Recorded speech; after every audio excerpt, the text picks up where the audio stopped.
Boom, cut the music. All right, y'all. I'm now behind. Welcome back. Welcome back to another episode of hashtag CB99 Talks. What is it, episode 134? What's up, y'all? And this one's live.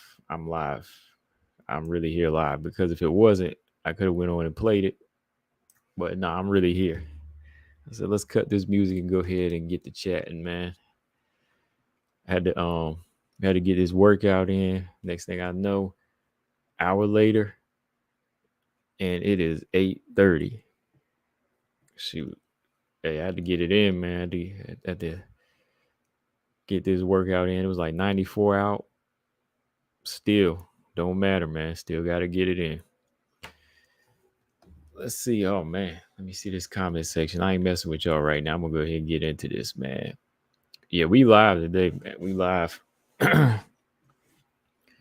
like I said, I would have went on and played it, but I'm here. So man, let's get into it. We want to talk about this Paris card. I want to talk these other two fights. I didn't even, really talk too much about them because I missed the fights. I went on and slept through them. I just slept through them and said I'm gonna come back and watch them. I watched them last night, man, and I was like, oh boy. And not so disappointed in Jaqueline Cavalcanti. Let's start with this fight first. Let's go ahead and jump into this. Let's talk Zarah Fairn versus Jaqueline Cavalcanti. All right. So Cavalcanti, this is her first fight in the UFC. She's a bantamweight.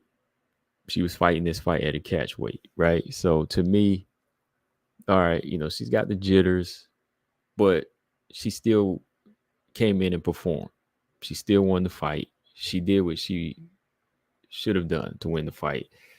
And that's what I thought she was going to do, is use her speed, use her combinations, and work. I didn't expect her to score a knockout, anything like that. I expected her to win the fight. She won it in the fashion that she should have won it. Now, Zarah, man. Oh, man. Zarah, she's got the power advantage, size advantage. I mean, this was a catchweight or near featherweight for her sake. And she didn't do anything, man. That's why I said the other day, man, she better enjoy this crowd right now. They're cheering her on now, but this might be the last time because that performance from Zarah Fairn, that didn't look like no homecoming performance to me. You know what I mean? That did not look like a homecoming performance. Somebody that was hyped up, ready to do something big for their home country. You know what I mean? Like the crowd was cheering for her. She coming in 0-3 in the UFC. I'm thinking that, she going to be here ready to, start clean slate. But what does she do? Posing. She was just posing most of the night. She was just posing. I was like, come on, like, what's up with these punches he's throwing? These loopy right hands, and Jaqueline is standing right in front of you. Like, why are you not punching straight down the middle? Like, what's going on here? I'm just like, why are we not in here trying to put on a show? The crowd's cheering you on. That should be hyping you up to give it your all. But no, man, she's just following her around, sticking a couple straight punches out, loopy punches. Just, I hate to say it's embarrassing, crowd cheering her on for every little combination she throws, and it's not even landing. So I'm like, she could win this fight with the crowd's help if she just throws some flurries, throw a few flurries. The judges might say, oh, she's doing something. We'll give her the fight. But no, man, she just fought behind Jaqueline, let her piece her up, calf kicker, jab her, outspeed her. I didn't see her try to adjust to anything, take her down, clinch fight, any of that. Nah, man, just stiff, following her around, man. So to me, I'm like, yo, fighters like this, they're beyond the chopping block. They just got to go, man. They just got to go. I mean, can't say, oh, injury, no excuses. Oh man, it's been what, 3 years. Let me pull up her record. It's been in the UFC for almost 4 years. 2019, hasn't scored a win yet. The Joselyne fight, that was another fight she didn't level up in a few months ago. Once again, she doesn't level up in her home country. You got to go. You just got to go. The UFC, well, not even the UFC, but fight fans, they don't want to see this. And eventually, your home country, they don't want to see this. They're probably disappointed because you just came in there following around, too stiff, not executing, not trying to throw your weight around. There's no purpose in that. There's just no purpose in that. So, fighter like that, yeah, they got to be cut. They got to be cut. And it's not like in the same breath when I say Juju. Juju, she needs to be released now for her own benefit to get better as a fighter. Zarah, it would be a benefit to the UFC if they cut her because, she's not performing. She's not coming in there performing. That's on you to go in there and do your thing. Go in there in front of your home crowd. Make some fans, get you a bonus for the change. Make Dana White look your way. But if you're not bringing anything to the table, you just got to go. Just got to go, man. That's how I see that. But anyways, Cavalcanti, I think Cavalcanti is bringing something to the table. I think she's a good MMA striker. She's a good kickboxer. I think that her movement, and I still need to see her in there with a grappler. I need to see her in there with a grappler. Is somebody that can wrestle. I need to see Cavalcanti's takedown defense in the UFC. But other than that, if she moves down to 135, which she is, I think that, she can have some success. Might need a little bit more power and commitment to her shots. But yeah, Cavalcanti is, I think she has some promise to her. Just need to see her in there with somebody that's going to actually do something, basically. Let's see somebody, put her in there with somebody that's going to actually do something too. But yeah, I think most of y'all talking about that fight the other day, I was like, yo, this ain't hitting. This ain't hitting right here, man. But Zarah at 39 years old, I don't know what she bringing to the table like that. BJ said Cavalcanti versus Panny. Panny has a fight coming up, right? Panny's got a top 10 fight, right? So maybe we can wait on that. I maybe like to see her in there with that Russian Ronda or somebody. No, that Russian Ronda girl got a fight too. So maybe we can wait. We'll see, yo. I mean, it would be a stand-up fight. It would definitely be a stand-up fight. Panny versus Cavalcanti. But yeah, I like what she's doing. But man, Zarah, yeah, gotta go. Got to go. Oh man, in this fight here, another UFC debuter. What is her first name? Is it Nora Cornolle? Cornolle. I'm gonna say Cornolle. I'm gonna let it flow, just so it don't sound like cornhole. Cornolle. Nora Cornolle. I think that's how you pronounce it. Yeah, Nora Cornolle. Taking on Joselyne Edwards. I know some people said that this was a robbery, and this is kind of like, who said that? Somebody said it was karma for the Pudilova fight. Because you remember Pudilova got robbed versus Joselyne Edwards. This time around, Joselyne Edwards gets robbed against Cornolle. And in my opinion, first off, I'm going to say it wasn't like this total one-sided fight either way. It wasn't a 30-27 fight. Cornolle did not 30-27 Joselyne Edwards. I don't know what people were thinking. The judges were thinking it was not a 30-27 fight. To me, it was either like maybe it could have went either way. I mean, it depends on how you score takedowns. Like the first round I gave to Cornolle, I thought she scored more strikes. Okay, I thought she landed more strikes. Joselyne Edwards got a takedown in the first round, but there was not really much being done with it. Cornolle's she's a Muay Thai fighter. Like I said yesterday, I think the other day when I was just kind of breaking it down from what I seen, she's more effective like when fighters come forward and they get into the pressure with her. That's how I see it. But other than that, I don't really see her like a really a solid range fighter with her striking. She's more inside fighting. Joselyne Edwards, to me, she won the second round. I think she got like 3 or 4 takedowns. Marcus, what's up?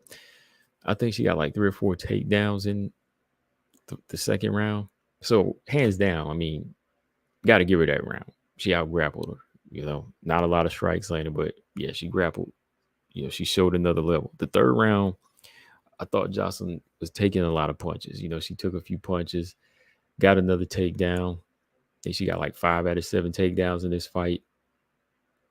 Smothered a lot, a little bit of ground control. I thought Joselyne Edwards might have got that last round, but to me, it ain't even really like worth saying, oh man, somebody got robbed. I was like, neither one of them really stepped out of the box in this fight. Neither one of them really stepped out of the box to do anything big. So any part of the fight where they let it go, I think that's their own fault. Like Joselyne, you can take fighters down all day, but what you going to do on the ground? Where's the ground and pound? Where's the elbows? Cornolle, like, where's your jab at? Where's the leg kicks? Like, she landed a few good right hands, but I really wasn't impressed either. Like she didn't come in there with any explosion. Joselyne, man, she just fights like it's not. I don't even want to say it's like cautious, but it's like she don't even want to engage sometime. Like she'll throw leg kicks, but there's no power behind it. And like when she throws the right hand, there's no bad intentions on it. So I don't really get the feeling that Joselyne Edwards is either like a technician or a finisher. Like at least other fighters, like strikers that move. I think Manon, she's a smart striker. She can mix it up and she'll land some effective shots, but there's a groove she'll get into. But Joselyne, it's like, I don't know what she's doing. Be just a tentative. Yeah, she's just a little tentative, man. Like I don't get it. Like you don't want to finish, but you still ain't winning on points. Chikagan at least wants to win on points. That's what I'm saying. Like I can like fighters like that because they're giving you something. Like Caitlin Chikagan, she ain't gonna knock you out, but she gonna make you look bad. Joselyne Edwards, she gonna give you a chance to win every time. That's what I'm saying. Like she might outpoint you, but you always got a chance to win. Like Caitlin Chikagan don't have power, but she will like school you. This I'm not getting any type of vibe that she really wants to win, man. B just said Chikagan is an exciting fighter. I think she is. I think she is. To me, taking it to the level she do with, with what she has. I like it. I like it. B just said Edwards and Andrea Lee are the same type, just going through the motions. Pretty much. That's how I see it. Let me see. Marcus said I have to come to the conclusion that maybe Zarah and Edwards should fight only if Zarah is already cut and put all of us lights out. Do you think they should fight? Man, they need to go, man. They both just need to go, man. Hold on. No. Joselyne Edwards, she should be cut off of this. I don't think she should be cut. I don't think she should be cut like right now. Zarah got to be cut though. I mean, she ain't scored a win yet. She been in the UFC for almost 4 years and she ain't done anything. Joselyne though, she can make an argument because she's got she did score 3 wins in a row in the UFC. She broke a 2-fight losing streak, and her record is, let's see, 1, 2, 3, 4. She's 4-3 right now. She is 4-3, but it ain't an impressive 4-3. I put it that way. It ain't an impressive 4-3. So I don't know if they saw fit to cut Joselyne too, while they signing these other new girls. Fine, man. Because they didn't really do anything like to tear the house down. Nora though, I think she gonna just have to step it up too, man. She gonna have to step up her game as well. She got to step it up, man, because the girls are gonna get rougher, man. Like, I think if that Russian Ronda girl takes down Nora Cornolle, she might get finished. If Cornolle fights somebody even like Russian Ronda, or even like Stephanie Edgar, girl that takes them down, and they got a good submission game, I think Stoyarenko could finish Cornolle, actually. Yeah, she seemed cool. I like her fights on the low level. She got a lot of finishes, but I think that Stoyarenko, like a Stoyarenko type, yeah, she would probably finish. Yeah, she probably finished Joselyne Edwards too, man. I think so, for real. Yeah. But yeah, I just wanted to talk about those fights a little bit because I watched them and I really wasn't, like I said, I really wasn't impressed with them. But they're WMMA fights, and somebody gonna ask me what do I think. I'm like, whatever. They were there. DJ said Edgar's gonna be 125 now. Oh, she's moving down to 125 to fight Montana. I thought Montana was gonna move up. Stephanie Edgar's kind of big though, man. She's kind of big. She is kind of big.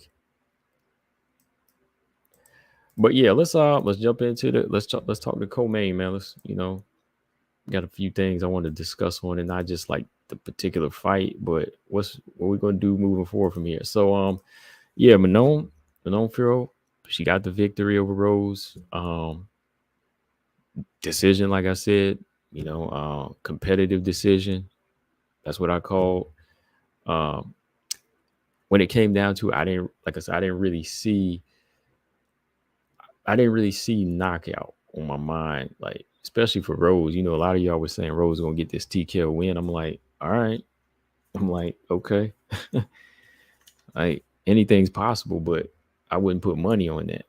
I definitely wouldn't put money on that, or say that with my chest that Rose gonna get this TKO. Like, only time I really said that with Rose is when she fought Joanna, because they both are strawweights, and Joanna's style played into Rose. That's the only time I put anything on that, and I said Rose gonna knock Joanna out. And I wasn't just saying that to be funny. I said that. But this one, I was like, I don't see it. I see it being competitive, but at that, man, like, the power, man, like, I thought Rose might bring a little bit more power, but yeah, like, it really comes down to having to grow into the division. You really got to grow into the division, man. Easy said, what about that dude that put 500 on Rose? Where he at? Hey, you tell me, man. Y'all, where is this crew at, man? I'm trying to find them, man. Like, everybody that was saying something, where they at? I don't know what made you put that. Dang, Six said he put 300 on Rose, man. What were you thinking, man? Come on, man. First, this is what I want to say. I'm gonna start it like this. Before, let's talk Rose. All right, this is her first fight in the division, and this I say, Six, you ain't take this into consideration. That's what I'm saying. Before I get picks wrong, but before you put on a pick, you need to do a real breakdown of fighters. All right, you need to do a real breakdown of fighters, Six. Like, what makes you think she's gonna go in there and get a TKO win over Manon whenever she hasn't even fought in the division before? That's the first question you gotta ask. Then you gotta ask, will her power carry up? Will her strength carry up? She's not doing like Grasso. Manon is not doing like Grasso. Excuse me. Rose is not doing like Grasso. She jumped right up and took on a big task. her style is not physical based or pure power based. So how is she going to knock somebody out like that? Her power comes from full extension and counter punches. She's not a storm forward type of fighter like Andrade that packs that type of power. All right.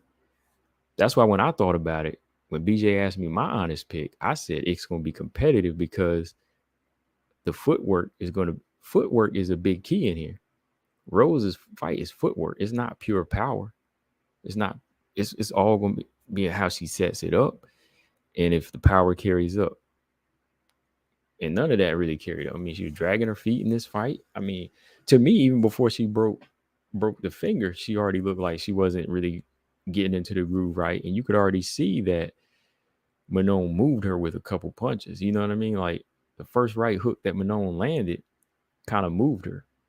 You know, it already moved her. So I was like, oh, now we gonna see what's up here. You already kind of see the strength and the power uh difference here, you know? And from there, you know, Manon just controlled it with the right hand. And actually, yeah, her footwork was giving Rose problems because she was meeting her there in the middle, and then she would slide out, make her miss the right hand. Rose missing the right hand, you know, even before the fingers broke, she couldn't find the range because, again, Manon is the natural flyweight for this division. She been here, so her speed is already going to come back the same way it has in her past few fights. See, Rose, this is her first fight at 125. First fight at 125. First fight at 125 against a faster fighter that's at the top between number one and number two. Like, you got to take that into fact. You got to factor that in. How you going to outspeed somebody like that is already acclimated to the division and your body's not? You know? That's all I'm saying. Like, take that into consideration. 6, I was picturing your Joanna like KO. Big mistake, boy. Two different fighters, man. Two different fighters. And even then, you could make the case that, again, I'm not making excuses for Joanna. Joanna had a bad weight cut. BJ might. And I'm just playing. What you think, BJ? I mean, Joanna might have had a bad weight cut with that 115 fight. You see in the second fight, she stayed in there longer. So I'm just saying. And that all came from pure speed too, like pure timing and quickness. But really, Rose, to me, was already kind of off rhythm. Like she couldn't get the rhythm down because maybe she didn't think that Manon would be as fast as she was. And again, Rose not really filling out at this weight. Her body has to get adjusted to how it moves as a flyweight versus a strawweight. Yeah, she's smaller than Manon, but it's still an extra weight that she's never carried into a fight before, right? It's still an extra weight that she hasn't carried. So overall, it just came down to her. Even if the finger wasn't broke, I think she still would have got beat the same way. I think she would have got out strength. I don't think she would have enough power because she made a good adjustment. You know, Rose did switch southpaw, started working her left hand, and in my opinion, you know, I think that the finger had some issues, but usually when your adrenaline pumping, most of the times I've heard this in the past when fighters have something broken, they'd be like, I didn't even know. That's the first thing fighters say. A lot of the times I hear fighters say, I didn't even know. Like if they had a broken toe or something. Sometimes it'll compromise their movement, but they were like, I didn't even feel the pain until the end of the fight. But everybody's different though. Everybody's different, you know? So I just think that I don't really think that finger really caused that much of a change in the fight where she couldn't find a way to win. You know, I use examples about Manon's ruptured ligament. You know, other boxers have broken jaws. Go back and look at this guy from Germany, Arthur Abraham. Broken jaw, face swelling. Broken jaws kind of give you a fever too, some people say. Dude fought 12 rounds and still beat the guy. I think he did win that fight. Let me make sure. But either way, he was in it, and he still, Abraham, had a broken jaw in like the first 2 rounds of his boxing match. and he still fought through the fight. I believe he did win that fight too. Hold on. Like I said, everybody's different. Now I know everybody's different, but I'm just saying, like, adrenaline pumping, you really don't feel certain things like that. Yeah, still won. Unanimous decision. He still won the fight once he fought through his broken jaw. I mean, Manon, ruptured ligament. I mean, nobody made excuses for her. They just said, oh, she's a bad fighter, or she got exposed. So I'm just saying, like, you find a way to win. You find a way to go through it. I thought she found a nice adjustment, but it just didn't. There was no follow-up to it, to me. But moving forward, yeah, bad fight. I thought it was a good fight for what it was going to be. Again, I didn't come in here expecting a war. And I think that's the problem with a lot of people, when they say they don't like fights or it didn't turn out to be what it was, you really don't know a specific fighter then. Like, do you really watch that fighter? Like, do you really study that fighter? Because if you did, you wouldn't be disappointed in what they bring. Like, I watch a fighter, I say, okay, this person's a chess player. This other person here, they like to dance and move. So my thing is, okay, we get these two matched up. It ain't gonna really be some type of barn burner. You know, it ain't gonna be no barn burner or anything like that. So I expect a certain type of chess match, a technical fight. But when you hold your hopes too high, you'd be like, oh man, that fight was garbage or something. You know, you get the wrong outcome. You know, don't jump so far ahead, or watch the fighters. Like I said, just know the fighters. You should know the fighters. Watch them. They're gonna do certain things, man. They're gonna do certain things that they always do in a particular fight. So I'm just saying it was a good fight. I think it was good, like Aaron versus Tyler to me. I thought Aaron versus Tyler was a good fight. No, most of y'all didn't like that fight. I thought Aaron executed what she had to do. I think in this fight, Manon executed what she has to do against a striker and a mover. Yeah. When it comes down to it, when you get to this level, I'm gonna say this too. When you get to this level, stoppages don't come very often. Only when you got special fighters like Valentina. You know, when you got special fighters like Valentina that have put so many years into so many disciplines and they're well rounded. Somebody like Valentina, yes, she'll find ways to stop you. And a lot of that is even mental. You know what I mean? Like, a lot of that is mental. She's bringing a lot of like mental strength from years and years and years of dominating. And a lot of these other girls just coming in are like already mentally bowing down to her. But when you start getting more well-rounded girls at the top, a lot of fights aren't going to be finishes like that, because competition is going to be a little bit more balanced out. And fighters with higher IQs aren't going to go in here and put their chin out like that all the time. You know, they're not going to keep doing the same thing, and they're not going to do the same thing in the past. They're going to evolve. You know, so if Aaron continue to stick her chin out and try to punch with Tyler, y'all would say she was stupid. You would say she's stupid and she has no IQ if she got knocked out. But now that she found a way to win the fight, it seems like you still don't appreciate it. But I'm like, Aaron switched gears and said, this girl is better than me here, so I'm better than her here, so checkmate. Right? Same thing with Manon. Manon's saying, okay, I know that I'm bigger and stronger. Let me just make sure my takedown defense is good. And if I keep her at a range, and if she's not as fast as I thought she is, okay, well, I can adjust and I'll just outstrike her. I'm not going to stick my chin out crazy, though, you know? So, yeah, when you get to the top, best fighting the best, that's what you're going to get. And that's what we expected with like Spence Crawford, the best fighting the best. I expected a close fought decision fight, but it turned out, no, Terrence Crawford's just like on another level. And he turned Spence just into almost like an below average fighter that night, you know? So it's just like, that kind of stuff happens, man. Like it's gonna happen often at the top. Valentina versus Amanda Nunes. Come on, y'all. Valentina and Amanda. Y'all expected somebody to get knocked out in that fight? Both fights. The third time they fight is gonna be boring. You know why? Because it's a chess match.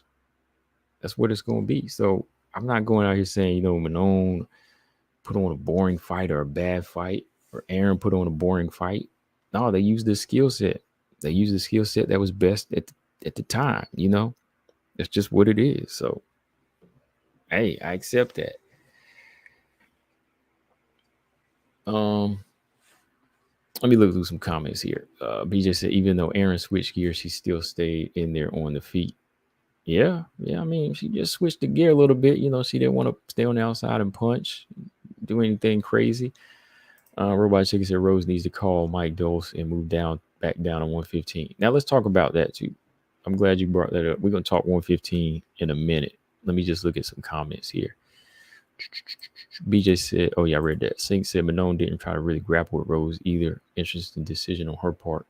Yeah, I thought the one part where I think it was the first round when she put Rose on the cage and started hitting her, I was like, okay, maybe she's going to do more of that, because when she put Rose on the cage, Rose couldn't really get off, but then she let her out. So I was like, yeah, this is kind of interesting. Like, I think Manon would have a lot more success or maybe finish Rose, because she got in a knee to the body too. That kind of hurt Rose. And when she should have went to that body more. I am going to say that. Like, if I got to critique anything about this fight, I will say that I would have told Manon to step on the gas, man. Like, for real. Like, I'd been like, okay, fingers broke. Let's go ahead and break her. Let's fully break this girl. The finger broke. Let's go ahead and get her out. And that's just me. Like, I think she did well as far as winning an educated fight, but to me, I think Rose at some point in the second and third round, I think she could have got her out of there, because she did kick her in the stomach once. I think like the second round, looked like there was a little reaction out of Rose, that midsection, and then she kneed her in the body at one point on the cage, kind of got a little reaction out of Rose. So that right there to me told me if she just continued to hit that midsection, she probably could have finished her with a body shot. But yeah, that if I had to say anything, yeah, I would have say, yeah, I think the finish was there. I think the finish was there. Like, after winning that first round and getting into a groove and exposing the strength, the strength difference. And yeah, if like I said, if the finger broke, I'll take that opportunity. I'll take that opportunity. I don't care if people make excuses. I'd be like, oh, broke her finger, I'm gonna break her now. Finish breaking it all the way down. Running Reed said, do you think Wei Li is elite level? Zhang Wei Li, I think she's an elite level fighter now. I think most of these girls right here in the top, I mean, if you could touch the belt 2 times, I think she's an elite level fighter. I think she is, but I think Rose is too. And if Manon can beat Rose, I think Manon's up there too. So I'm just saying, styles make fights.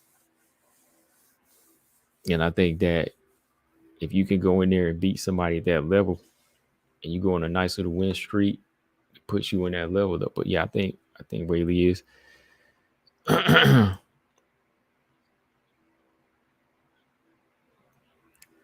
James said domination is what Wei Li did to Lemos. Yep. James said, I call it a clear win, nowhere near domination. No, definitely not domination. It was a clear, to me, Manon versus Rose was what it was going to be, in my opinion. Like I said, I think she had the tools to dominate and stop. But when I look at how they both play out and how they both approach fights, clear win is what I was going to see at the end of the day. That's what I seen. Like, clear win is what Manon scored over Rose. That's what it was to me. Like, I didn't see robbery. I did not see robbery. Anybody see robbery? I seen people comment on my videos, oh, she was robbed. She knocked Manon down a couple of times. I'm like, I saw her slip. I didn't see no knockdowns. Like I saw, I don't know if that canvas was slippery because Rose like slipped once and rolled around. I don't know what was going on with the canvas, but I didn't see any knockdowns. I didn't see no, I didn't see no robberies either. I thought it was an educated fight, like we were going to see. And like I said, when I do a keys to victory, I say this is what I would tell that person to do. This is what they need to do to get the best win that they can get possible. I think Manon got, I don't think she got the best win out of this fight. I think she got the good win, a clear cut win. That's what I see. A clear win that you can critique it, but you can't say that she was about to lose this fight. That's how I see it. That's all I got to say. Like she was never really in any trouble. Played it more safe than I think she should have. But I think there was plenty of opportunities to get Rose out of there, especially when the hand is compromised. I think that the body was there for the taking, and could have got finished with body shots or even like a ground and pound TKO. I think it was there. But remember, got that big gash on the side of her head too. With that big gash on the side of her head, who knows how you feel after losing that much blood?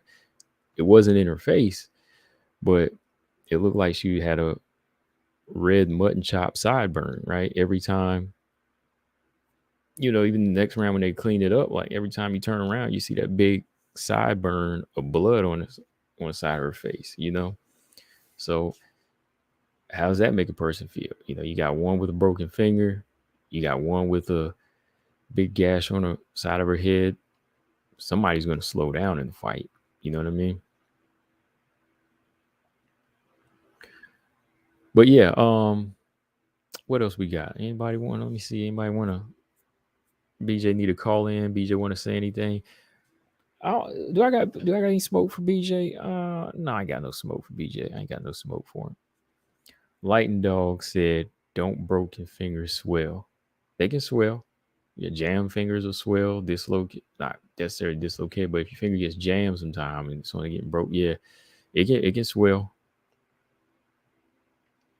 But usually, like I said, like for the most part, I know people to break stuff and jam stuff. Sometimes when your adrenaline is pumping, you really don't feel it until the end of the fight. Floyd Mayweather had broken hands in fights, and he always finds a way to win. Don't get a knockout, fine. He'll go in there and box you. And that's a fight where you use all hands. In a boxing match, Floyd had brittle hands, but he used his hands. He found a way to win. And what was lacking from Rose? Leg kicks. I'm right. She was lacking leg kicks in this fight. And 6, if you'd have went back and watched the Joanna rematch, you would have said, man, she better start throwing some leg kicks, because when she fought Joanna in that rematch too, if you watched it, I don't know if you did, but she wasn't throwing any leg kicks. So Joanna was tearing her up. So when you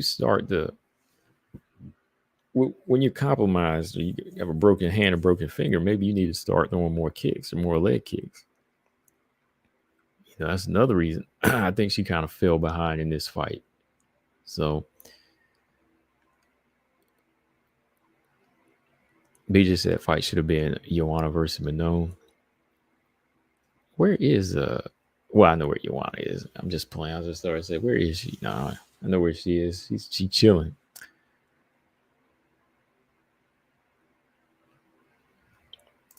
Six said, Pat Barry said after Rose said, I think my finger's broken.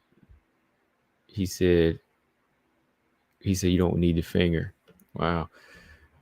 Yeah, at that point, he should have just said that let's start going to the kicks. Let's start throwing some kicks. Let's switch southpaw, use that right hand as a jab. Let's start using some kicks.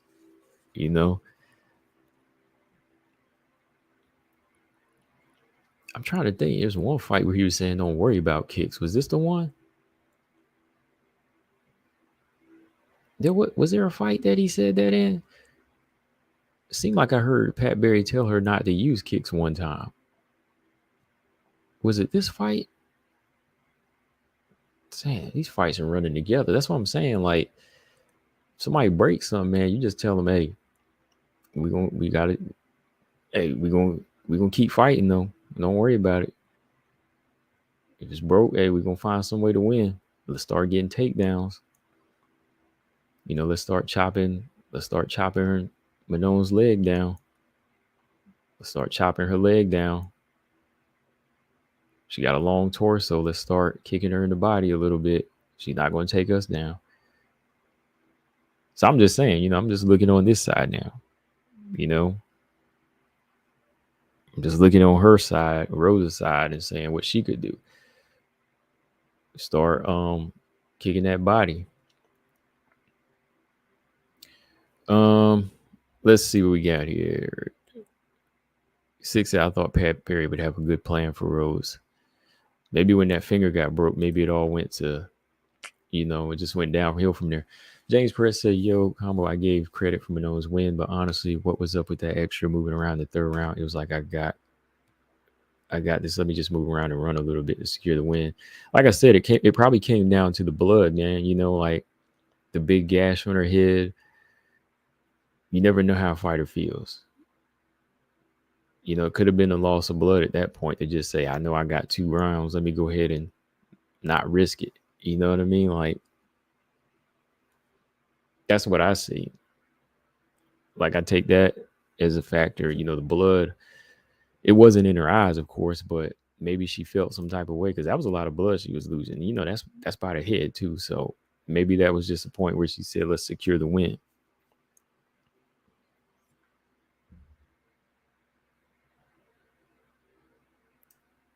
Let me see. Yeah, he said he thought she should have had a better. Brian said that's what he should have told her. Yeah.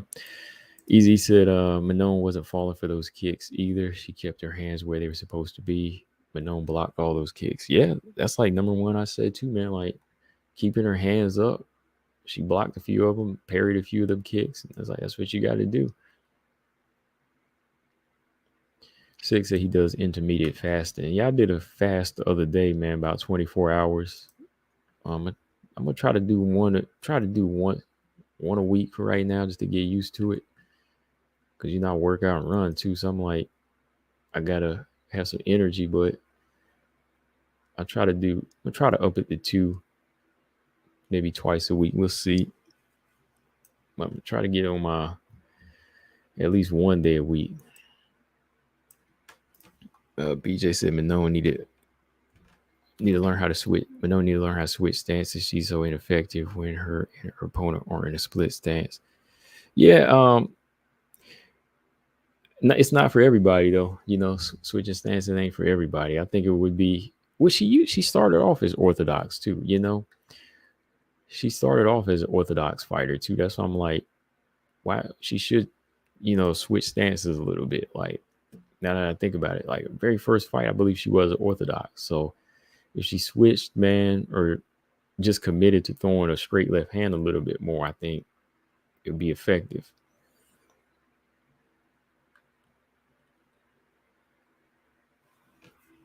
And, I think that's how you can tell sometimes when a fighter is really right-handed, when they depend on the right a lot. And they're not natural southpaw or natural left-handed. All right, but real quick, last point I want to make about this one is the move up in weight. Was it a bad idea or was it a good idea? All right. So Rose said that she's not moving back down to 115. I know a lot of people saying she need to after this fight. We make it sound like it's a bad idea to move up. I'm gonna say this first. Bad idea to fight Manon as a first fight. But Rose moving up to 125, not necessarily a bad idea. Why? Because if you are growing out of another division, there's a process you have to take to move up.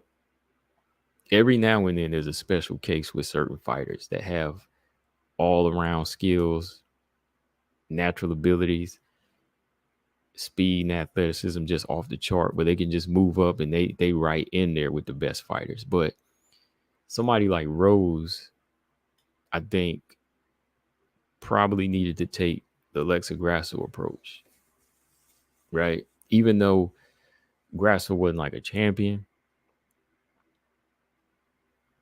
Well, even though Rose had been a champion, I think it would have been wise for her to take the semi-Grasso approach. Like, you ain't got to start at the bottom like Grasso did, because Grasso wasn't a champion. Grasso was kind of at the bottom of strawweight, so she started over. Like, Rose might not have time to start over. Maybe mentally she don't. But to me, I think it would have been wise to jump into the top 10 instead of jumping into the top 3. See, Rose thought, hey, I'm the best. That's her mind frame. Nah, like, sometimes you got to humble yourself and say, even the best got to work their way up, because somebody else going to outbest me. So to me, I don't think moving up was a bad idea. I think the approach and thinking you can jump in with the best fighters at a weight that's not the same as strawweight is her big mistake. She needed to start somewhere from 8 or 9 and go up from there, or maybe even 10. Start at 10 and move your way up. Grasso did the perfect approach to me. Like, when she took a couple of fights, I seen that she was taking it seriously. Of course, I didn't really think she had much of a chance against Valentina at the time, but that's the thing. Like, I kept thinking of like the past Grasso. I made the mistake of thinking of the past Grasso. Grasso was growing into the division. She was feeling into it. And I want to pull up her resume, because I want to just go through it with y'all again. Like, this was her process. This is her process. Okay, look. Rose should have followed a similar process. You don't just jump in with the biggest and one of the best flyweights in there. You start at the bottom. Where did Grasso start? Grasso started with Jin Yoon Kim. Not the best opponent, but it's a humbling experience, right? You fight somebody like Jin Yoon Kim, you get adjusted to fighting somebody bigger, how well they can take your punch, how fast the flyweight is, work on combinations, work on this, that. Get used to fighting somebody big that's going to be moving around, feeling that weight. And she beat her, right? Next, she fought Macy Barber. Macy Barber, big, powerful girl, dangerous. Grasso used her skills in that fight. Grasso tore her ACL in that fight. See, again, she tore it, tore ACL, still found a way to win. Used her ground game too. She used her ground game in that fight, and you seen that strength growing. I was like, okay. Grasso's meaning business. Third fight. Damn, was that far off? When she fought Macy, it was a year later, huh? So yeah, that year off too gave her a chance to heal from her ACL, but also like grow into the division. Put on a little bit more muscle. She finishes JoJo. Finishes JoJo last year with a submission. So the ground game was on point. Fights Arujo, that next level up. Wanted another fight between them, but she didn't get it, so they just had to get ready. And by then, she had fought 4 flyweight fights. Not just like the best flyweight fights, but just got her body, her body and her skills to a point where she could hang with the big dogs. And that's where Rose kind of, jumped the gun and said, I can just, my skills from strawweight going to help me. She did a few things behind the scene. She did some grappling tournaments. She wrestled a little bit, but she didn't really do anything in the UFC flyweight division to get filled out. She didn't wrestle any of these big girls. Like, she didn't fight Macy Barber. She didn't fight Jessica, not Jessica Andrade, Jennifer Maia, Lauren Murphy, just to like fill out and work on her difference in speed, So So she came straight in against a faster fighter. Is already ready to pull the trigger, already has that fast twitch muscle for the division, and she gets outpointed. So it is a bad deal now because now it kind of puts her in that position mentally, like, oh, can I climb the ladder? Like, am I strong enough? That's where you kind of make the mistake now. You like, am I going to be strong enough to fight these girls? Can I get it down? Maybe not, because now people are saying she needs to retire. But to me, if she pushes all that aside, I think Rose could take a couple of steps back and maybe fight a Jennifer Maia or Lauren Murphy, to get in right, fill out. But does she want to stick around that long to fill out? That's another question. Like,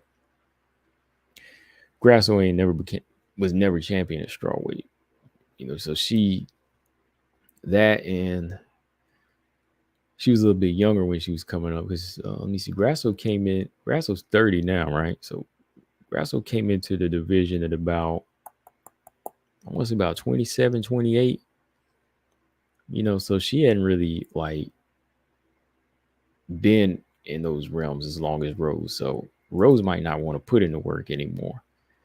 Thinks that where is Murphy ranked? I believe like 6 or 7. Let me pull it up. I think Lauren Murphy's like 6 or 7 right now. Let me see. Yeah, 7. Lauren Murphy's ranked number 7 right now. So I think that fighting for Rose, maybe it is just something she has always looked for, a big challenge now, but I don't know if she has the drive to work her way up like Grasso did. Grasso, having never touched the belt, she was like, I'm hungry. I want to get this. So yeah, I think that that's what she would have to do. But like, if she's gonna keep gunning for big fights and trying to get towards the title, I don't think that's gonna happen. Because I think Tyler would probably finish Rose too, or Aaron would dominate Rose. Aaron's gonna be pure stronger than Rose and might get her down and submit her. Tyler might crowd her and hurt her too, if Tyler's cardio holds up. So I think she loses to all those big girls like that. So that would probably would have been a wise decision, to start at the bottom at 10 or 8. James said, is there any girl who Rose can win and she would be another fight away from a title shot after beating this girl? I guess it would have to be Aaron then, right? Like, if they play favoritism and gave her Aaron, like right off top, I think she would have to beat Aaron convincingly to even be in that talks again. But even then, like,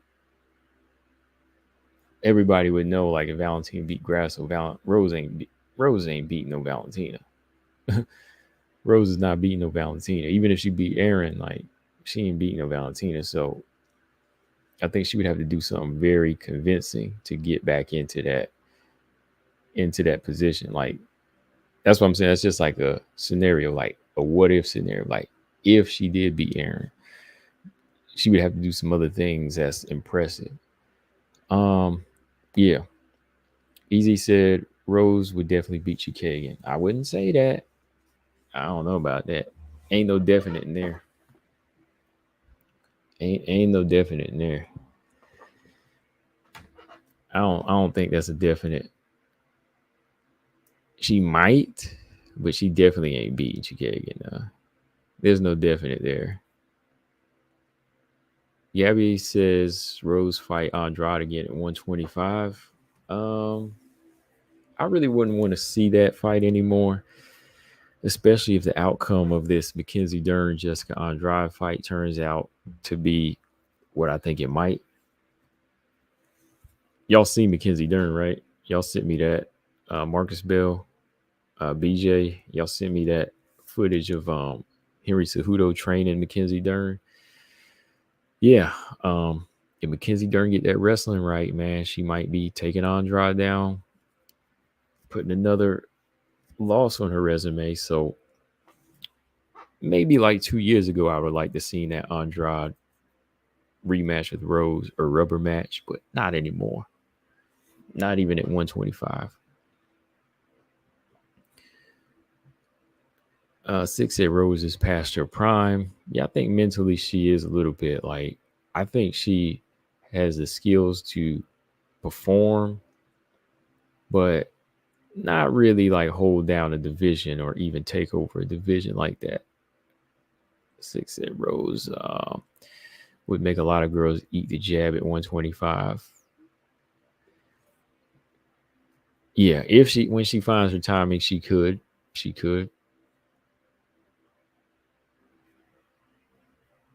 Easy says Chikagian. I don't know about that, man. Like, it wouldn't even be about like having a herder there, man. Like, what is Rose going to do though? Like, is she going to go after it? Like, is she really going to go after it?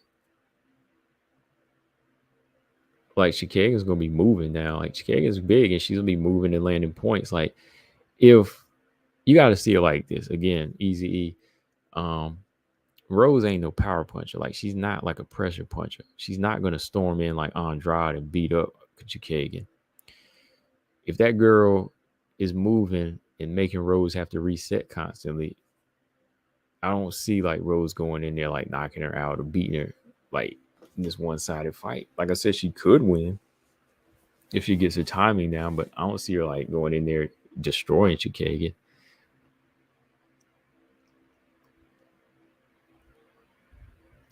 James Press said, "Does she even beat O'Neal? Who, Rose Namajunas? I think Rose can beat. I think Rose can beat Casey O'Neal.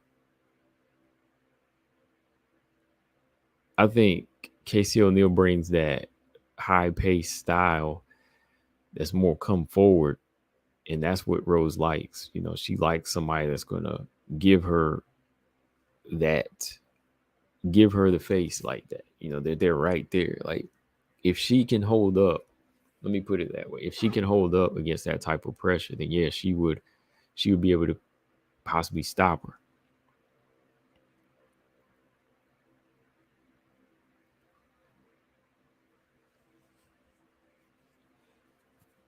Yeah. Easy said you gotta go after someone like Chikagian. She demands no respect from someone that can bang. You do gotta go after someone like I don't think Rose is that type of go after him type of fighter. That's why I don't see her like beating Chikagian like in this dominant fashion. Like, she's not gonna go after her like that to me. All right, so you got a fight coming on tomorrow. Dana White's Contender Series. Let me see. Oh, hold on. BJ said Casey O'Neal will grind Rose down to a stump. I doubt it. I don't think Casey O'Neal has that type of physical strength to do that, really. She got Casey O'Neal got a lot of work to do. She got a lot of work to do. And there's nothing wrong with that, man. There's nothing wrong with that. There's nothing wrong with that. You know, a little bit more work and she can get there where Aaron is, you know, fighters like Aaron. And, you know, sometimes you got to take a loss, though, man, like to get better. I mean, she's still young. She can bounce back. Jennifer Maya was a good test for her, you know, to see where her level is. O'Neal fell off. O'Neal's off another injury. Yeah, another injury. The Arujo fight got canceled. Well, yeah, with O'Neal. Arujo's fighting Maya now. Yeah.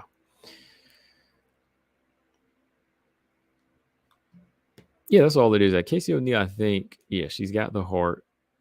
She's got the talent. She just needs to catch up. That's all. I think there's this point. You'll see her catch up at some point, but there's no need to rush her. I mean, that last fight just showed it that, hey, she's got work to do. It's okay. Macy Barber got that, remember? Macy Barber got it. Remember, Macy Barber, hey, she lost to Roxy, and where's she at now? She got her 5 wins in a row. You know, it took an L. Took an L and an injury. Then she took another L, right? After losing to Grasso, when she bounced back with 5 wins in a row. So after she get off this foot surgery, you know, she should be good. You know, she should be coming back. Oh yeah, I know what smoke I had with BJ again, man. The other day, BJ tried to say, "Yeah, BJ, yeah, this is my smoke with BJ from the other day in his live stream." I didn't get a chance to address it when I came on, but he said he didn't think fighters like Manon and Aaron wanted to fight Macy Barber. I was like, why would they want to fight Macy Barber when they're already high up over her? On top of that, after Macy Barber beat Amanda Ebos, Macy Barber said she wanted to fight Andrade or Lauren Murphy. Okay. Why would you want to fight down though, BJ? Like, that doesn't make any sense. And did you hear what I said? Macy Barber wanted to fight Andrade or Lauren Murphy to get to the top. What does that tell you? She didn't call out Aaron. She didn't call out Manon. Manon didn't even have Rose listed as a fight yet, but they didn't call. I'm just saying.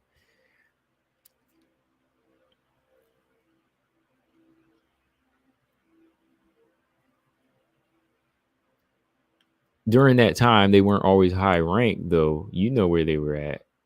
You know where she was. She was injured, so she couldn't fight. And then they scheduled her to fight Grasso. Ain't nobody duck Macy Barber. Aaron didn't duck no Macy Barber. Manon didn't duck.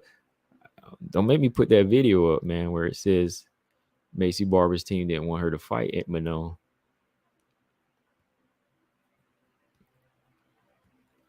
They didn't want her to fight. They didn't want her to fight her at that time. So I'm just saying, I just wanted to bring that up because, I think that, Macy's, she's definitely getting better as a fighter, but I don't think that anybody at flyweight has really ducked her like that. Nobody's really ducking her like that. She's definitely dangerous though, but I think that most of these girls got enough heart and skills to step it up against, so I don't really think there's a reason like to duck Macy Barber. I'm just saying, bro. Because I know you said that the other day, you try to call Aaron out. You try to say Aaron did not want to fight Macy. I'm like, come on, man. Like, you sure it's not the other way around? Because at the time, I thought Macy's going to move down to 115. But, it's all good. But anyways, let's see. We got a couple of fights. No, we only got one. I think we got a bantamweight fight tomorrow on Dana White's Contender Series. Dana White's Contender Series. Let's see.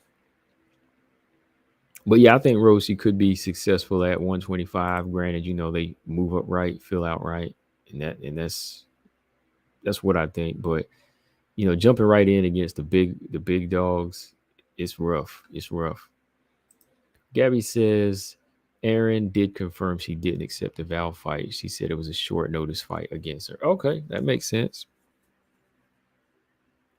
I mean, I wouldn't accept it either if it was a short notice fight. That's kind of dirty to try to not give a person a full camp to fight.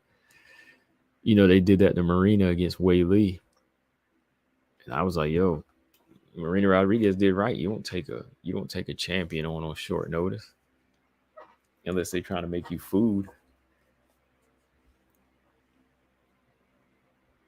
BJ said, how do you quickly rise through 125 and not take on Macy Barber? Easily. You just don't get matched up, or you get matched up with somebody better. You get matched up with a Jennifer Maia or Chikagan.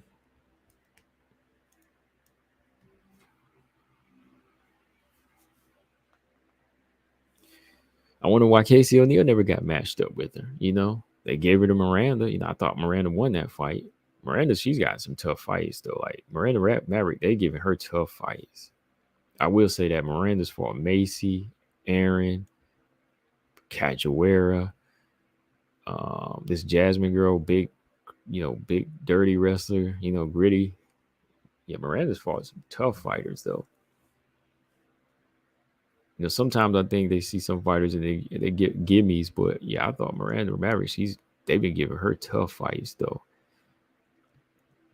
Cause yeah, you see Miranda gave it Casey.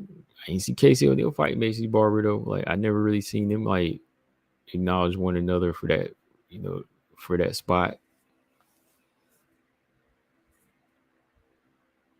Yeah, Aaron said that the UFC offered that fight to both of them after she lost to Grasso. Okay.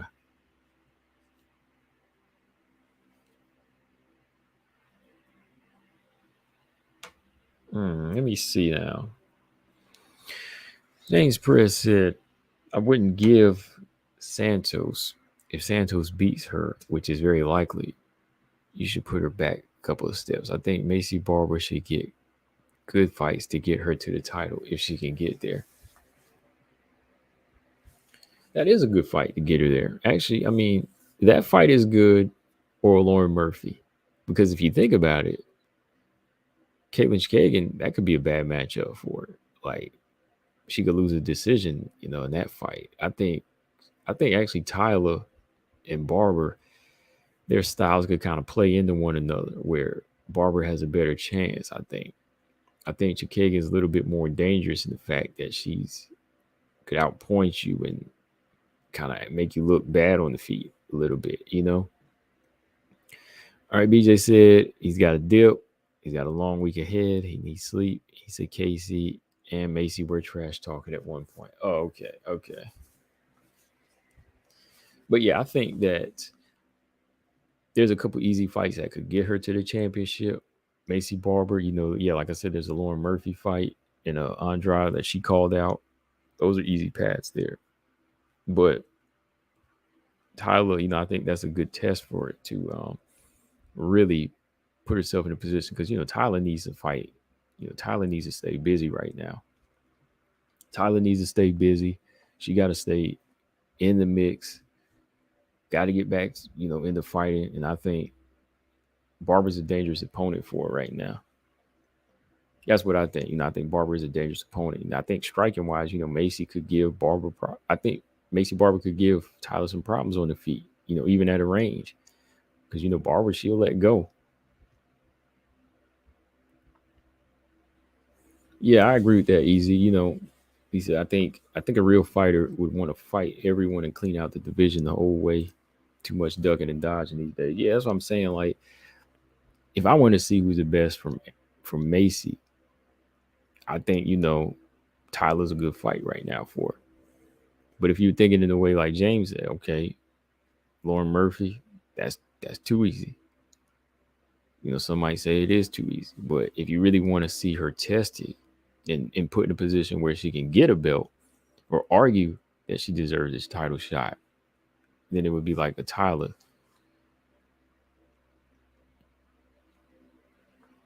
Let's see. Brian says Tyler Santos needs to learn lateral movement. Yeah, she's a little bit slower on the feet now or something, man. Like, she just don't move, man. Like, she don't move side to side. Like, Aaron backed her right into the cage multiple times, Backed her into the cage, with some strikes. She couldn't really, like, duck out. She wouldn't pivot.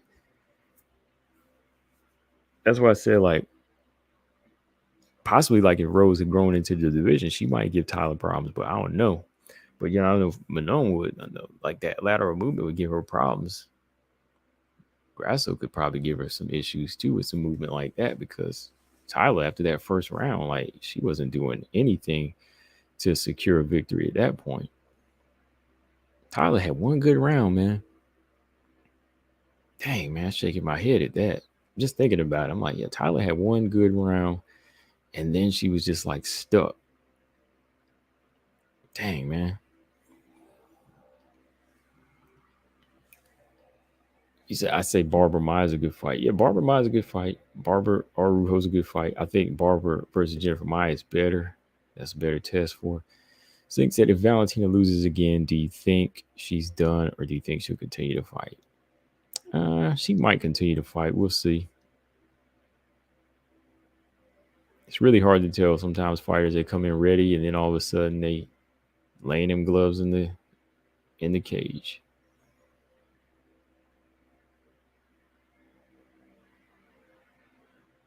Let's see. Say Barber is a joke. Why didn't she call out Kagan? She hasn't fought all year long. Yeah, that's a good fight. That's a good fight.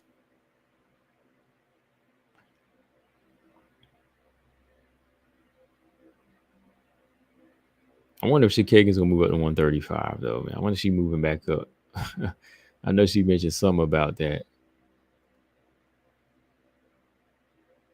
No, Tyler need to stay busy though, man. She can't be going out no year no more.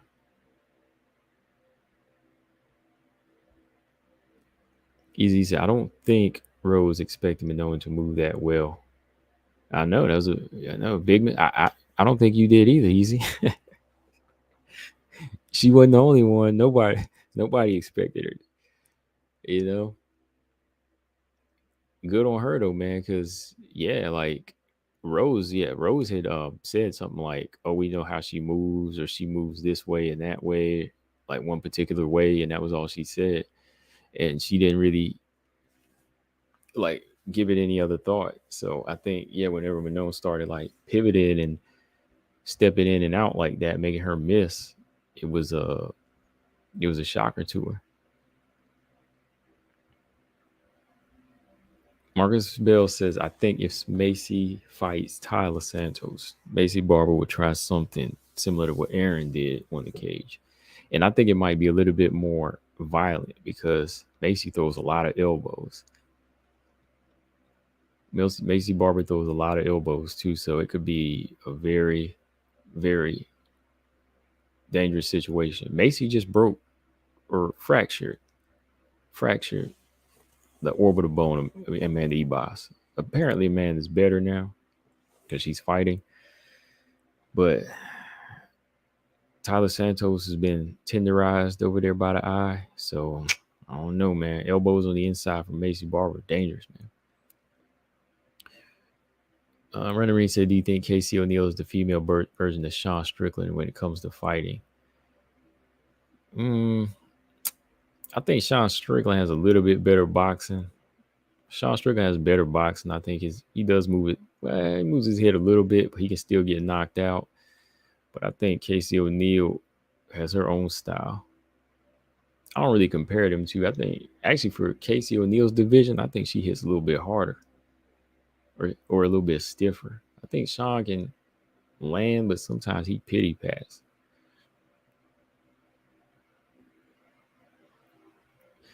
Six said, what's the best matchup? What's the best matchup for the bantamweight belt right now? The best matchup to me, I think the best matchup right now is Pena versus Rocky. I think that's the best matchup right now for the division. You know, just to keep it moving. I mean, ain't no more waiting, you know, just to keep this division going. I mean, I think Rocky has the better streak right now out of both Pena and Mayra Bueno Silva. You know, Mayra Bueno Silva did get this Holly Holm victory and a couple other unranked wins, but I think Rocky's is a little bit more legit. You know, Pena's a good trash talker. She was the last to hold the belt out of the three. So I think Pena she's bringing the weight as far as like the crowd. I think Rocky's bringing the resume. So I think just make that fight happen.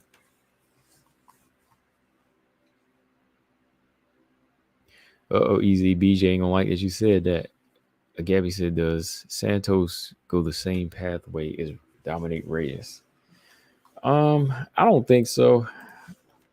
She really needs a new team, man. She just really needs to get herself intact, get a new team, and really work on her movement too, her cardio and her movement.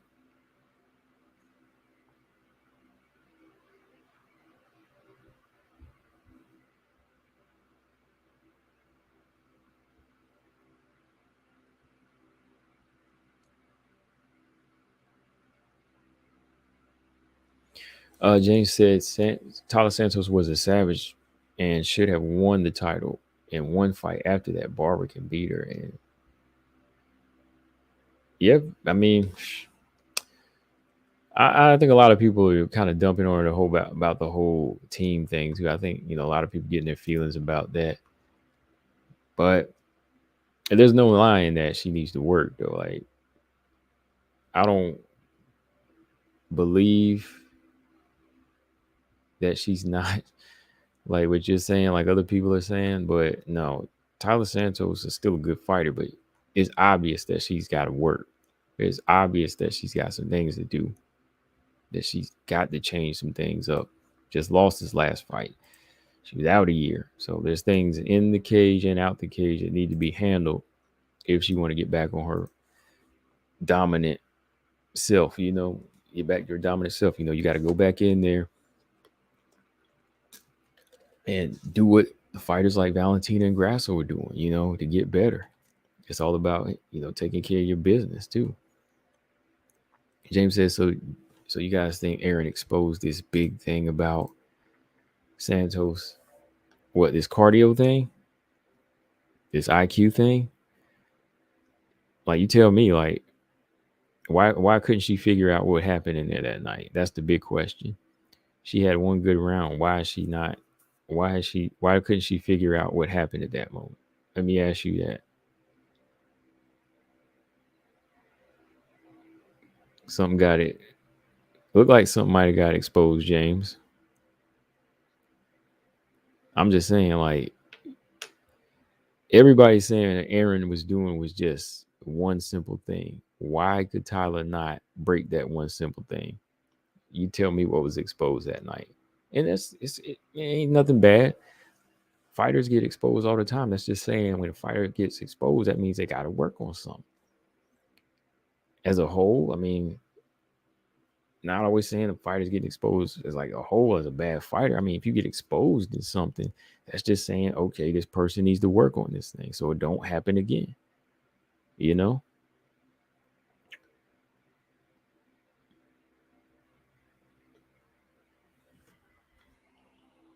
Okay, so you say Aaron is pretty strong in the clinch, and Santos was able to defend it all, but she couldn't get off of the fence. That was the fight right there. Her not being able to get off the fence.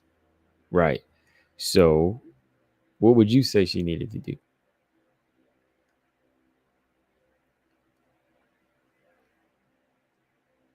Well, think about that though. If it was something that, think about it, that does sound like something that got exposed though, right? Like something as simple as, because people make it sound like it was so simple. Because to me, what Aaron was doing was very impressive because she was using a lot of strength and she was, you know, using a lot of good position here. But why couldn't Tyler get out of it though?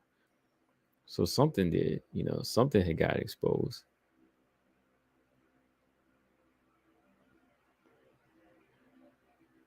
I believe it was Brian mentioned earlier her movement, because why how'd she get to the cage? Well, she didn't step to the side. She went straight back. She went in a straight line. She went back in a straight line to get put on the cage. Let me see.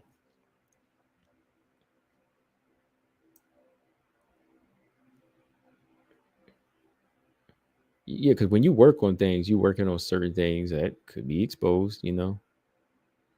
Clostrom said Tyler did stuff all her takedowns, though. Yeah, she did. Stuffed all those takedowns, but didn't get the win. And that's what my thing is, like, take a page out of Ariane Lipsky's book. Ariane, we stuffing takedowns, but she be scoring points too. I mean, damaging blows. She be kneeing you to the stomach. Might hit you with a punch. Manon had stuffed one of Rose's takedowns, and then she got in a body punch right after. You know what I mean? Like, when you stuff a takedown, that's when somebody's most vulnerable right there. You could like hit them with an uppercut, you could knee them in the face, or as you stuff them down, as you escape, you can hit them with a punch real quick. So I'm like, Tyler stuffed these takedowns, but did she land any big shots? Did she land any big shots? No, like there were opportunities to land big shots there though. That's what I'm saying. Like when you look, yeah, there's always something that can be worked on. And if you get exposed, that's all right. Yeah, as he said, people always think it's easy to get out of a situation until they're in that same situation, right? Yeah, that's what I'm saying. Like that position to people, they think it look easy, but it's not. Gabby said, "Did Santos expose Aaron?" She exposed. Well, some of the things that she had done to Aaron, I've seen before. So I think the power was one thing. I think we knew that Aaron would react to the power like that, but the lack of defense is something we've been seeing, and I've been seeing in a lot of her fights. So I think that lack of defense has been there, and Tyler just took full advantage of what was seen in the past. So again, yeah, it's something that was already there. Yeah, Marcus Bell said, I don't think Aaron was exposed, but her defense, including issues with takedowns, has been an issue. Right, right. Yeah, this is like an ongoing issue. You know what I mean? Like from the outside looking in, for us, it's an ongoing thing. Like Aaron, we already seen her get hit with punches like this before, so it wasn't really anything new. But like the way Tyler got pushed back into a beeline straight back and wasn't able to get off the cage, that's something new. That I think we have to see her work on some things now, even like her footwork,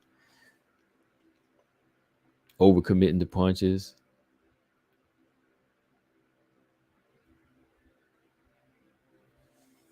High Five said that I see Roses live tonight. No, I didn't see it. I didn't see it. High Five said Tyler doesn't have the footwork to stop Aaron from walking forward. Manon would beat her. Look at how she did to Rose, who's known for her great footwork. Yeah, I agree with that. James Press said, if you look on the feet, if you're good on the feet, have good movement, take down defense, and great cardio, Aaron can get whooped, no problem. Oh yeah, yeah, no doubt. Even if you have a couple of those things, like number one, you need a cardio. I will say that, James. Number one, everybody gonna need that cardio to beat Aaron because Aaron's a relentless pressure fighter. But if you have takedowns, in the past, she hadn't really got that many good takedowns before. Like, I think your takedown defense might be great, but if you have good movement and you're just good as a striker, you could beat her, you know. But those are all good things you could have yet to completely like dominate her, I think. Gabby says Santos' knees to Aaron's midsection were great, but didn't help. Yeah, I think she needed more of them. I think more knees to the body from Santos would have done some, serious damage in there. Um, it also shows Santos can be controlled by a much smaller fighter. I'm not that high on her like most. Yeah, that fight definitely shows something there. It showed something. I still think she's a pretty good. I think she's still one of the most dangerous at the top, but it's girls with styles like physical strength based, and they're strong and they can strike. They'll give Santos problems.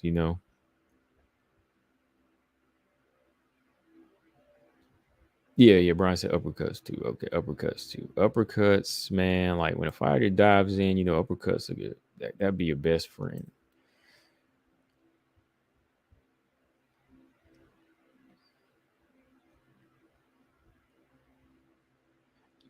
Yeah, overshooting. That's why I say like right now. I think to me, Lipsky has like what I'm seeing as far as like developing takedown defense, where it's just not pure stuffing. Like I like hers because it combines defense and offense. Like for some of the girls that try to drop a level, she automatically goes for your tie clinch and your neck. Then she lands some knees to your body. Um, Monona kind of stuff you hit you to the body. Um, they're a little bit more physical with their takedown defenses, where it's not just running and getting out of the way, but there's a sprawl to it, but there's like a physical type of movement to it where they try to do some damage when you're at your most vulnerable. But yeah, I'm gonna jump off here, y'all. I might get back on tomorrow because there is a Dana White's Contender Series fight tomorrow, but we got some other fights coming up. We ain't got any women's fights this weekend though, so I'm not I'm not buying this. I'm not gonna pay for UFC 293 this time. I don't think so. Arujo Casey O'Neill was originally on this card, but there's no women fights. Oh, is Tafa back? Justin Tafa's already back. Tuivasa's on this card, but man. Oh yeah, even the Cara Francis fight got canceled, so I don't care now. Yeah, I'm not who's watching this UFC 293 card? Like who's paying for it? I'm not going to. I don't think so. Ain't got any women's fights on this card. Or any like great fights on this card either. Like the main event's not really that good to me. So anyways, Marcus Bell said, I still remember when Natalia fought Bleda, in which Natalia caught Bleda as she was shooting for a takedown. Yeah. The first round she tried it too. That was a sign. I think it was the first round. She tried for that spin kick, and that was a sign.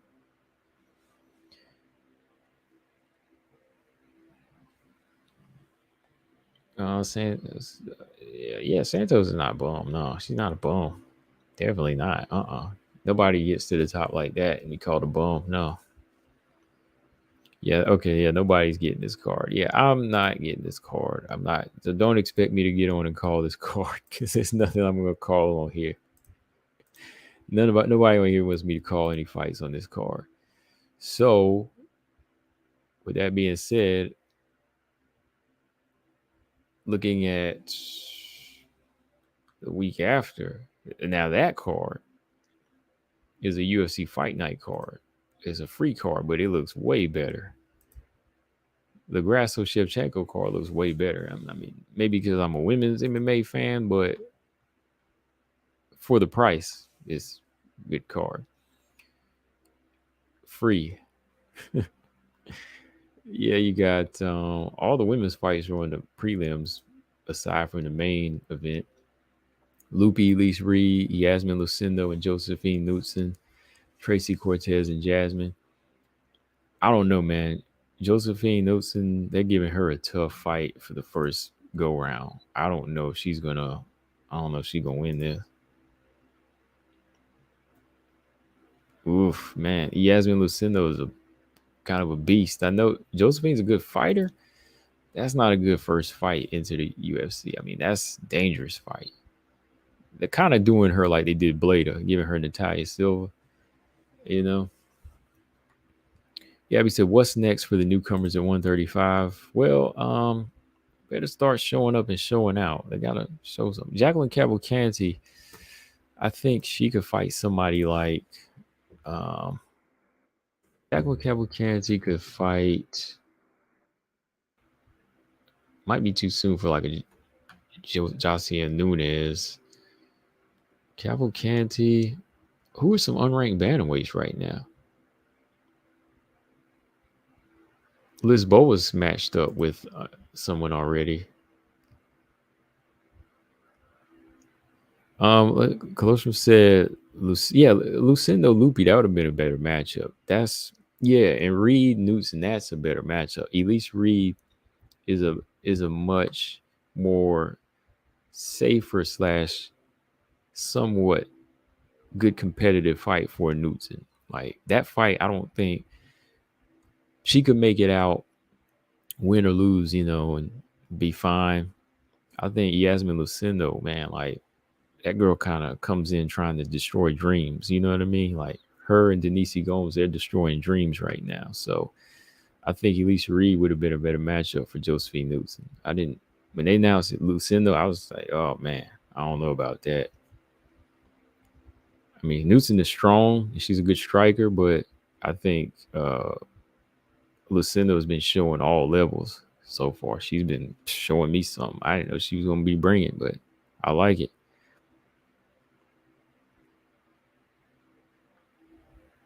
Easy said 135 is wide open. I don't see anyone that's really dangerous. No, I don't either. I don't see anybody that's dangerous. So I think it's just going to be a matter of somebody going on a win streak and beating the lesser fighters, but I really don't see any danger there. Not like strawweight or flyweight. High Five said hopefully Casey versus Rose next, or Kagan versus Rose. Yeah. So did she say she's not going back to 115 on her live? Does anybody know about that? Did she address moving back down or staying at 125? GDR is going to claim the belt. That's what High Five said. I'm going to talk about that. I need to talk about that because GDR is back, right? I'm going to do a video on that and see what she can do. She already about 42, so we'll see. And she had the baby. It's kind of weird though, man. Like she had the baby. Not weird that she had the baby because she is a woman, but feel like her partner should have had the baby, in my opinion. Since she fights. I'm just saying, it just seemed like it would have been better. Yeah, but yeah, did anybody hear what Rose is gonna do? Is she gonna move back down or High Five? You watch it. Yeah, Running Reed said bantamweight is just kind of boring. I wonder why UFC doesn't do an Ultimate Fighter for 105. Yeah, they need to do that 105, man. They need to do the atomweight thing. Atomweights, something. Gabby said Eileen Perez versus Cornolle. That might be interesting. I think Haley Cohen versus Cavalcanti would be good. Yeah, that woke me up now. Haley Cohen versus Cavalcanti.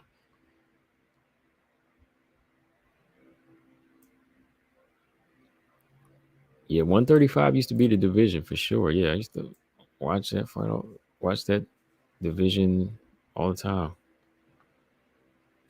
Closeman said Myra Buena Silva submits GDR. Anybody agree with that? I think this version of her, she probably would or could. Easy said Rose doesn't want to cut to 115 anymore. Oh, Cavalcanti versus Vidal. Yeah, that's a good fight. That's a good one. But actually, I think Haley Cohen and Vidal are going to be matched up again, right? All right, High Five said, yep, Rose says she won't move down after her fans are feeding her lots of claps. Fighting Manon thought she won. I see Joanna's vibes in there. I really don't see how people thought she won though, man. I mean, you can say it was competitive, but I don't see the win, man. Like, but then again, it is mostly her fans that are saying that. I haven't heard anybody that was not biased to say Rose won the fight. I don't see it. I really don't see it. I'm like, damn, I'm missing something. Like, do I need glasses? Like, I was looking all night. I was like, yo, did I miss some punches?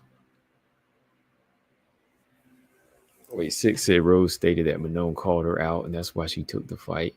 I thought the matchmakers matched him up because I thought she said something like they matched him up.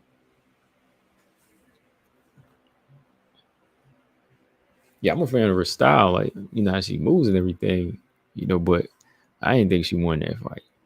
Easy said I'm a fan. I said she lost. Okay.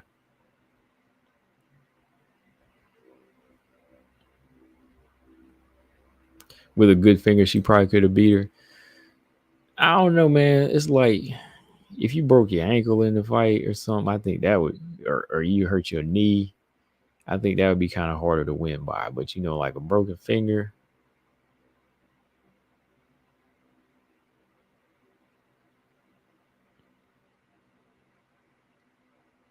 $105 is the UFC interest in that division. They haven't really said that they show that much interest in. That's the bad part.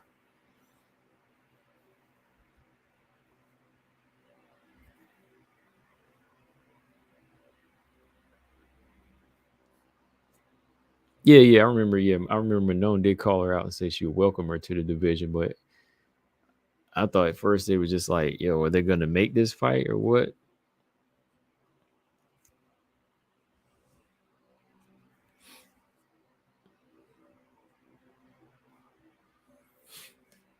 Yeah, that's what I was saying. Easy. I always thought broken fingers, for boxers is devastating. But I seen boxers they can still win with it broken. But yeah, with the MMA fighter, I'm thinking go to kicks, go to wrestling.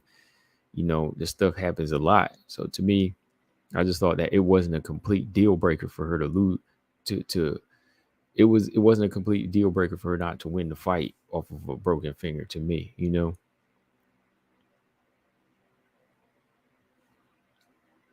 I mean, Roy Jones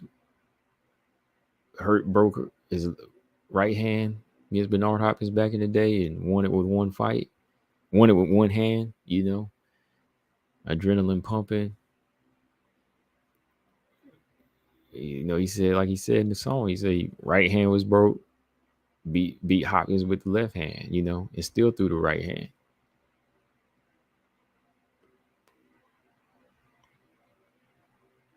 Robot said Holly seems like a nice person. Oh yeah, Holly seems like a really nice, genuine, nice person. That's why I can't say anything bad about her. I mean, I don't want to see her get hurt, and I think sometimes she needs to quit. But like, as far as like anything bad to say about Holly, like she's not one that I can say is a bad person. Like I can't say anything bad about Holly. I always liked Holly. Still do. Easy said Mayweather was notorious for hand problems. Yeah, him and Joe Calzaghe. They both had like brittle hands, but Joe Calzaghe was undefeated with brittle hands. Floyd was undefeated with brittle hands. So that's constant fighting with brittle hands. So Lolita said, where is Rose's live? It's on her IG, right? I haven't watched it. I believe it's on her IG. Oh yeah. Mora is making her debut. I'm not sure if she goes far yet. I gotta see what she looks like first. But I like what she looked like that night. I like the energy that she brought. Hold on. Still a little early to tell.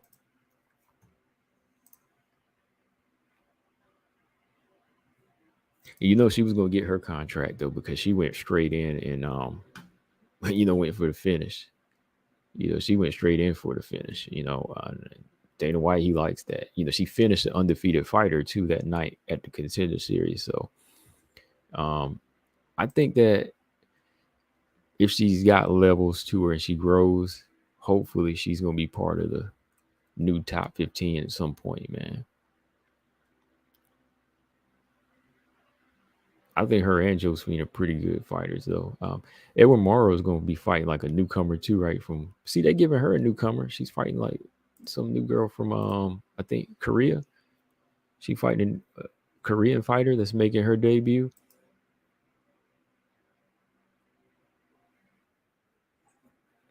Is a Korean fighter she's fighting? I think, yeah, Korean fighter making her debut. I was like, dang, they gave her a newcomer, but they gave Knutson a Lucindo, man. They trying to get her hurt, man. Robot Chicken said, Manon said in an interview, said Rose broke her finger. She's lucky it wasn't 5 rounds. I would have broken my foot in her. Did she really say that? Come on now. Did Manon really say that? If she did, that's funny. I mean, it's funny because she don't talk like that, but I mean, did she really say that? Manon said she lucky it wasn't 5 rounds. I would have broken my foot off in her. They don't even talk like that in France, do they? Do they use that term? Break my foot off in your. Did she really say that? Because she did. I like that. I like that because it's funny. Yeah, the third round was close. First time I watched it, I thought Manon took it all. Second round, I could have seen it go to Rose because of the pressure from early in the fight, and Manon was moving out of harm's way. But I thought there was some good clinch work in there. A couple times, a couple shots landed from both. Neither one really like went over, over the hill to try to really get the victory in that. Or like Rose didn't really go after it like to finish. So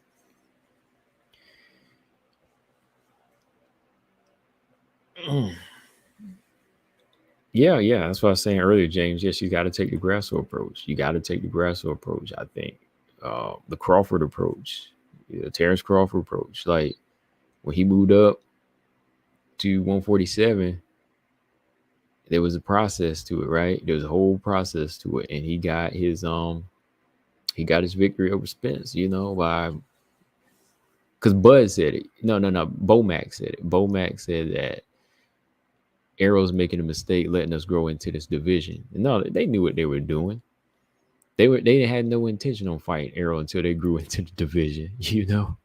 So he tried to say they made a mistake with not making the fight right then. They knew they weren't going to take it then because they were going to let Crawford grow into the division, which was smart.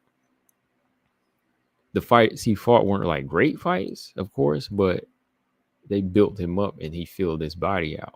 And that's the most important part for Terrence, because skill wise, he knew he was already better. So, yeah. So, yeah, Grasso, Crawford, they pretty much had the same approach. And look where they're at now. I feel like Manon didn't really gain anything from this fight. Everybody's just talking about Rose and her finger. Yeah, I think the ones that are hating, they know. Like, to me, she gained something because they know if Rose would be, if they gave the victory to Rose that night and it was still close, they'd be saying, "Oh, I want Rose to be champion next. She's getting the title shot next." But that was the thing too. Like, okay, and this goes back to what I was saying in the summer. Like, honest opinion, when Manon called Rose out, I didn't really care for the fight. As it got closer, I said, okay, it might be competitive.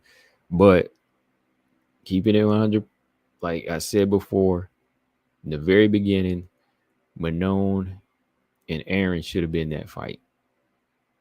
Let Rose fight Tyler because they both been out for over a year. Let Manon and Aaron fight in Paris. That was the fight I originally said should have happened. But now that they secured it, I watched it and I just said, okay, it's going to be competitive. I didn't ever say I wanted it, but Aaron and Manon should have been the fight that happened. Main event in Paris. It should have been a 5-round fight. It would have answered all the questions. This fight didn't really need to happen. No, not at all. Because if she did win, people ain't going to give her credit for it. Oh, appreciate it, Lolita, with the 10 spot. I thank you. Lolita always in the building. Always good to have her. Easy said Spence said he was going to whoop Bud. Oh, my goodness. I don't even want to hear about a rematch. I took a little break from the boxing channel, but I'll be back. I'll be back on there to talk about some things. I'll be back on the boxing channel in a little bit. Maybe tomorrow. We'll see. Come on over there, Easy E, tomorrow, man. I might be on live on the boxing channel. Boxing fans are weird, though, man. Like, I need to get into that groove and start handing out smoke with the boxing fans like that. Because there's a lot of weird. The Spence fans and the Bud fans, they're like Whaley Rose fans. So, I can handle them. They get the same way sometimes. Yeah, Runnery prefer Aaron and Manon. That was the fight to make. Oh, my goodness. Spence really don't need to take this fight, man. I get a concussion thinking about it. High Five said Rose only uses Manon to earn respect again. Pretty much, like, now everybody's going to say, oh, she fought the giant, almost won, but they ain't going to give Rose her props. Brian said, I agree. If Manon doesn't get the shot, it is because she made the wrong call out. Yeah. Yeah, really, like, going back, Manon Aaron was the one that makes sense because that's what I would have called out. I mean, Aaron acknowledged it. Then I would have been like, you know what? Yo, let me go ahead and get this girl Aaron that keep trying to take my shine. Rose ain't even in this division. Rose, you go play with the little girls. All right. Manon should have said, yo, let me get Aaron on this Paris card. Now they might have to fight again. I mean, now they might have to go through one more gauntlet. They're going to have to fight now. Yeah, he activated the rematch clause, boy. Yeah, all the fans. Yeah, Crawford fans are crazy too. They're both crazy. They're it's just like Rose and Whaley fans, like nuts. Well, there's fanatics and then there's fans. So Gabby said, who will generate more hype from their performance, Manon or Aaron? I actually think Manon probably will, just because it'll bring in a lot of controversy. But when you look at actually skill wise too, I think Manon used a little bit more good skills to handle. excuse me, a little bit more skills to handle the situation than a dangerous fighter. But then again, Aaron, she did what she had to do too. So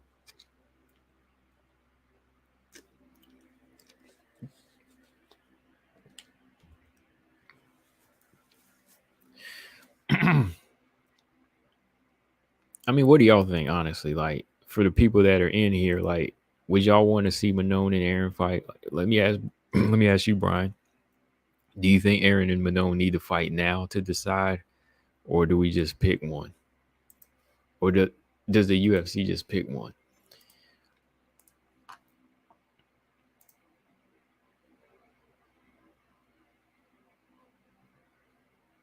Let's ask Running Rennie. Let's see. Does Aaron and Manon need to fight now, or do we just pick and say, okay, no, Aaron gets it. Oh no, Manon gets it.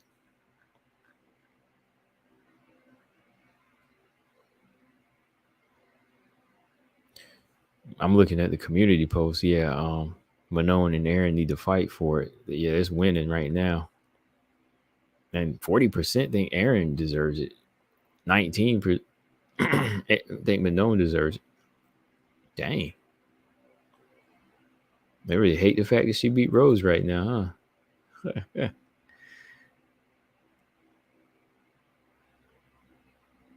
Running said Aaron should get the title shot. Marcus said Aaron and Manon might end up as a title eliminator. Lolita said, yeah, they need to fight. Um, James Preston, no, I'm not saying they need to fight now. I'm saying UFC will pick one, but does the other wait it out or take another fight? I think see, that's the thing. Like, I think Manon should get it because she's been here at the top longer and she's a little bit older too. So time ain't really on her side like that. I think Aaron waiting isn't really gonna do damage to her. She's only 24 years old. And even, her taking another fight until then, it really wouldn't do any damage.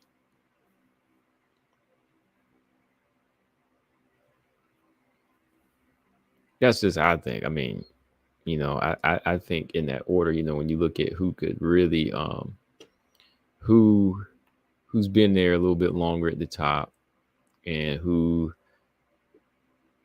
yeah, I look at the age, like who can get off. Let's see, who could get it off of there. Yeah, I don't want to overthink it. Yeah, I'll just say Manon. I'll say Manon, but I wouldn't argue though, man. I would like to see them fight though.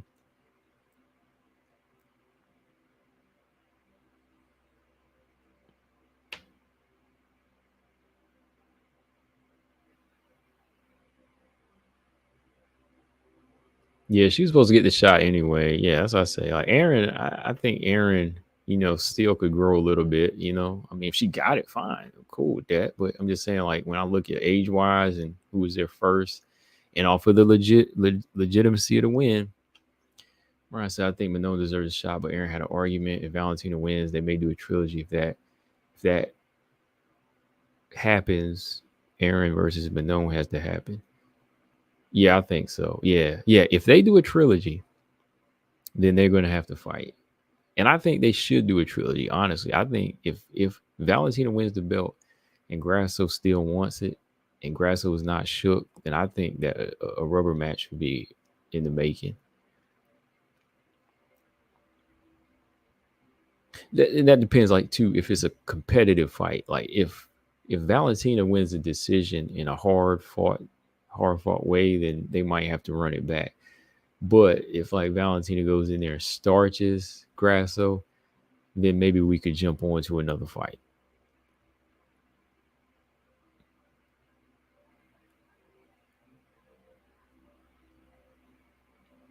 If it's really close, then I would say rubber match. But if not, then I would say you could move on. Yeah, I think grass. Then Valentina getting her belt back, she could move on. Yeah, maybe not. It's not really warranted. Okay, yeah. But I'm just saying, like, if Grasso holds her own in it and she's still looking like top level, yeah. How far so Aaron has a gas tank, but maybe because Tyler didn't that night. Yeah, that's a possibility. Her gas tank could have made it look a little bit better. Rose is the youngest female champ, so Aaron will be the second youngest. Yeah, I know that'll make Macy Barber mad, boy, because Macy wanted to be the youngest champ.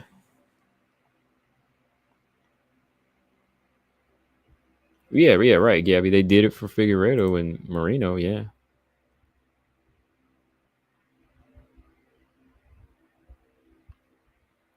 Brian said no. Brian said no trilogy for him. No, Lolita said no trilogy. If it turns out Valentina wins by a close fight, I think they might do one. Yeah. Easy said Rose ain't beating this current version of Whaley. And that's the thing, man. We may never find out because Rose already secured that storyline. I don't think we'll ever get back to that storyline. I think Rose acknowledged that a little while back too, didn't she? No. It was like a couple of days ago. She said Whaley moves up. Did she say she would beat her again? Oh, okay. Here we go. Rose won't shut down Whaley trilogy at flyweight, but claims to have her number. Okay, let's read through this a little bit. I know that I'm better than Whaley as a fighter. I think she's reached another level that's pretty impressive, and she keeps getting better. I'm happy for her trajectory, and I hope she keeps doing well. But I know from my personal self, to me as a martial artist, I know that I've got her number. If we ever to face again, maybe it might be at 125. We'll see. But I don't know. I hope she keeps doing well, though. Yeah, she said she got her number, boy. She said she got her number for right now. So they could fight at 125 one day. But Whaley don't need to move up to 125 right now. She got business. She got enough business. She got Jan Zanon and Suarez.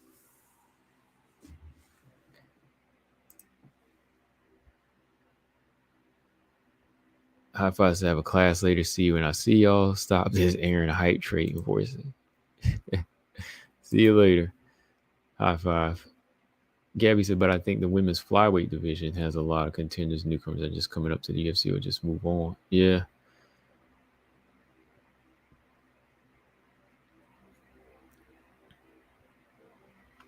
Yeah, I don't know how that is, Marcus. She was able to give Joselyne, maybe because she was just smaller and in there, but she looks stiff, man. She looks stiff.